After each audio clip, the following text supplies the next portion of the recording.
Assalamualaikum warahmatullahi wabarakatuh. Hari ini kita akan mempelajari sistem pencernaan manusia. Mari simak pemaparan berikut ini. Masya Allah, Allah menciptakan organ pencernaan manusia dengan sangat baik dan luar biasa ya nak ya. Nah, jadi kita bisa menikmati makanan yang Allah berikan kepada kita. Makanan tersebut masuk ke dalam mulut.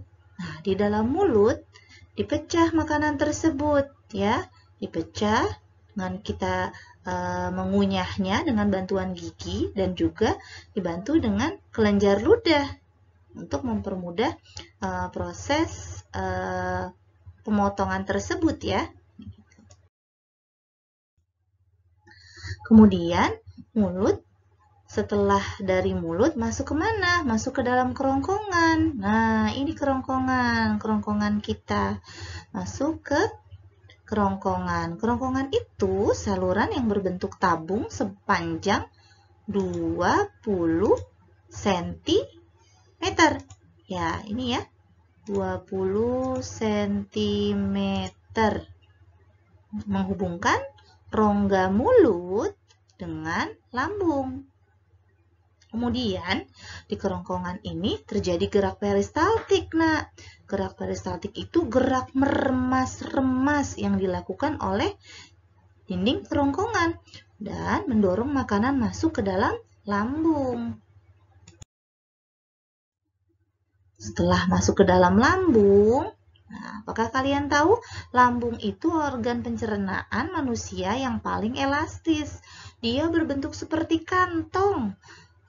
Terjadi di sana, di lambung, terjadi pencernaan mekanis dan kimiawi. Pencernaan kimiawi dilakukan oleh getah lambung. Nah, sementara pencernaan mekanis dilakukan oleh dinding otot lambung yang meremas-remas dan mengaduk-aduk makanan.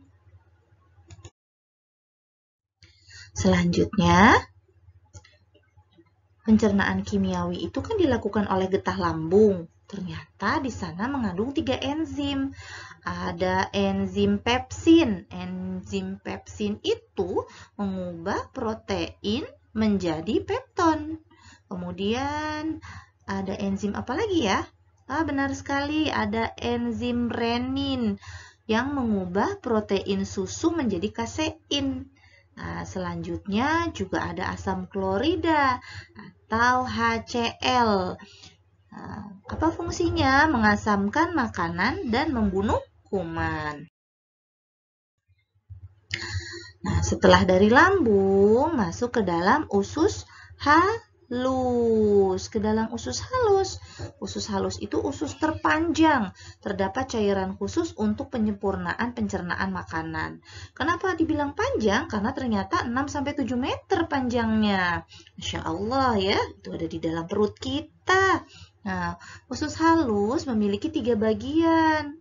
Nah, 3 bagian ya nak ya, ada usus 12 jari, kemudian ada usus kosong dan usus penyerapan.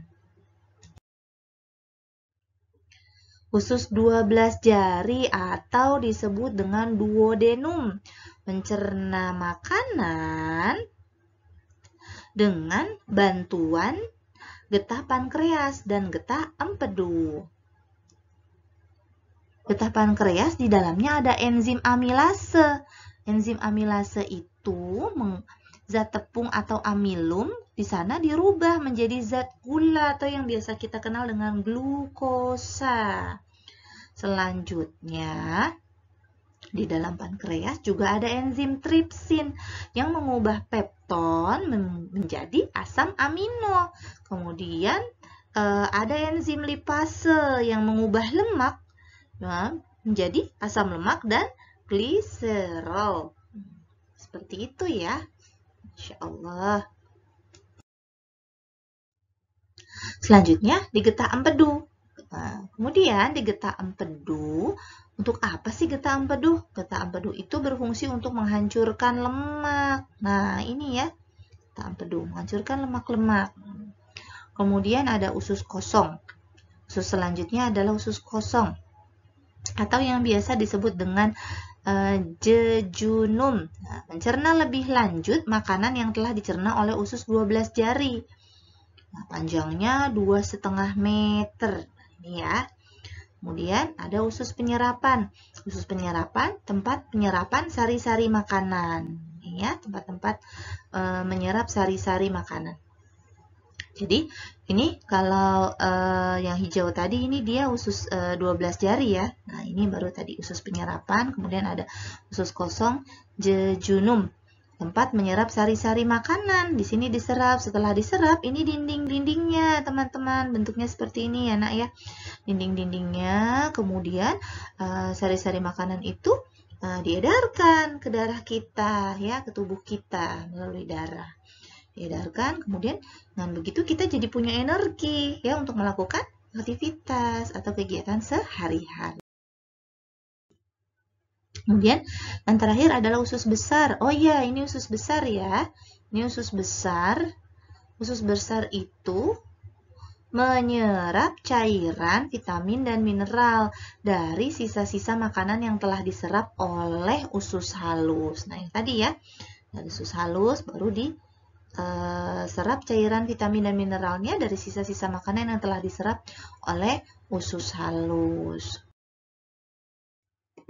Selanjutnya, ada yang namanya bakteri E. coli. Nah, dia membantu proses pembusukan sisa makanan. Nah, ini sisa-sisa makanan ya, yang teman-teman tahu sebutnya dengan feses ya. Maaf ya, kotoran manusia gitu ya, atau feses. Kemudian di sini ada yang namanya rektum.